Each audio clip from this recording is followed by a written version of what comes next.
Hello বন্ধুরা। আচ্ছা, মাছ খেতে কার কার ভালো লাগে বলুন তো? আর সেই মাছ যদি পমফ্রেট মাছ হয় তবে তা কেমন লাগে?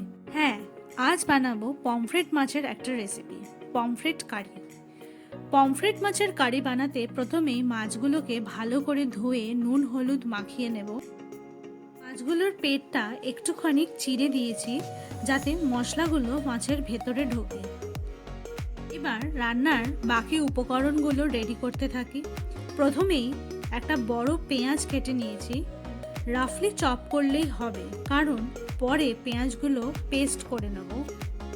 আর নিয়েছি একটা বড় টমেটো, অল্প কিছু ধনেপাতা, ৮-৯টা রসুনের কলি, ঝাল অনুযায়ী কাঁচা লঙ্কা, আর মশলার মধ্যে লাগবে লঙ্কা গুঁড়ো, আদা বাটা, হলুদ গুঁড়ো আর স্বাদ মতো নুন। একটা কড়াই নিয়ে তাতে বেশ খানিকটা সর্ষের তেল ঢেলে সেটা গরম করতে দিয়ে দেব মাছগুলোকে ভাজবার জন্য। তবে যতক্ষণ তেলটা গরম হচ্ছে ততক্ষণ অন্য একটা কড়াই নিয়ে তাতে সামান্য একটু তেল দিয়ে কেটে রাখা পেঁয়াজ আর রসুনগুলো হালকা ভেজে নিয়ে তুলে নেব।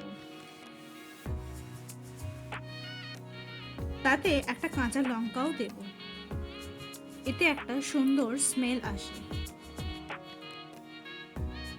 মিশ্রণটা এবার পেস্ট করার জন্য রেডি, তবে কিছুক্ষণ ঠান্ডা হতে দিই। অন্যদিকে আর একটা কড়াইতে আমাদের তেল গরম হয়ে গেছে। এবার আমরা মাছগুলোকে ভাজতে থাকি।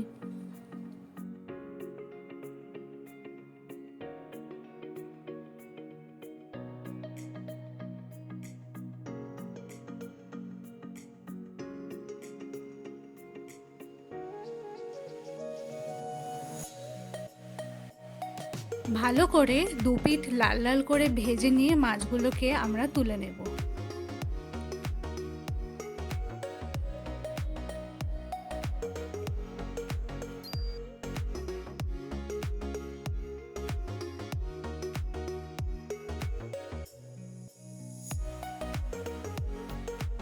মাছ ভাজতে ভাজতে ওই তেলে যে পেঁয়াজ রসুনটা নেড়ে নিয়েছিলাম ওটা এবার মিক্সিতে বেটে নেব। সাথে আরও দুটো কাঁচা লঙ্কা দিয়েছি, অবশ্যই সেটা ঝাল কে কেমন খাবে সেই অনুযায়ী। ব্যাস, আমাদের সব উপকরণ রেডি। এবার ফাইনাল ডিশটা তৈরি করলেই আমাদের রেডি হয়ে যাবে পমফ্রেট কারি। তবে শুরু করা যাক। যে কড়াইতে মাছগুলো ভেজেছিলাম তাতে খানিকটা তেল এখনো আছে, ওই তেলেই আমরা রান্নাটা শুরু করে দেব। প্রথমে ওই তেলেই দিয়ে দেবো কিছু গোটা মশলা, যেমন সামান্য 5 ফোড়ন, একটা দারচিনি ও 2-3টে ছোট এলাচ।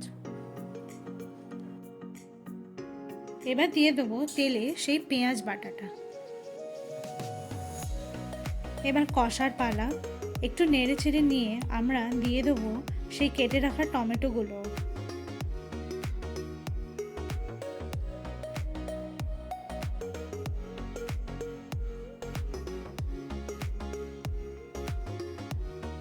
তেল লাগলে ওপর থেকে একটু সর্ষের তেলও দেওয়া যেতে পারে।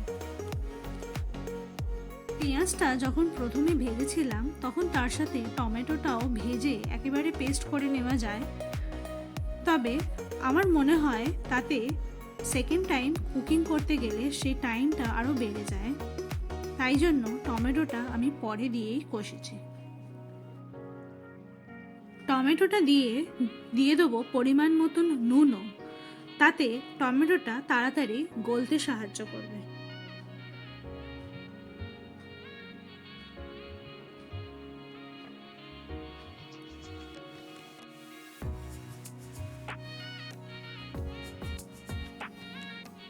একটু নেড়ে চেড়ে দিয়ে দিলাম বাকি উপকরণগুলো, যেরকম আদা বাটা, হলুদ গুঁড়ো আর সামান্য একটু জল, যাতে মশলাটা পুড়ে না যায়। অল্প জল দিয়ে পুরো মশলাটা আস্তে আস্তে কষতে হবে যতক্ষণ না মশলা থেকে তেল ছাড়ছে।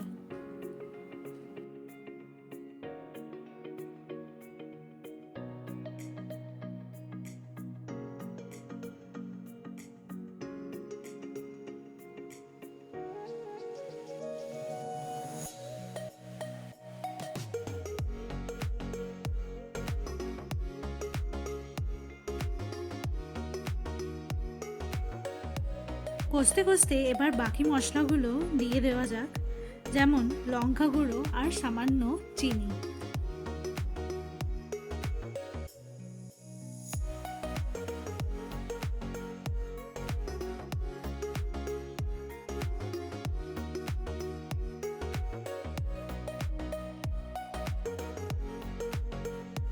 তেলটা ছেড়ে এলে এবার মাছগুলো দিয়ে দিতে হবে।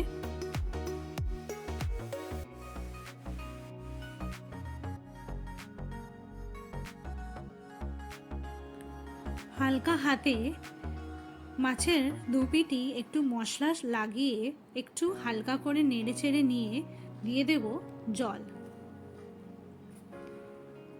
তবে খুব সাবধানে, যাতে মাছগুলো ভেঙে না যায়।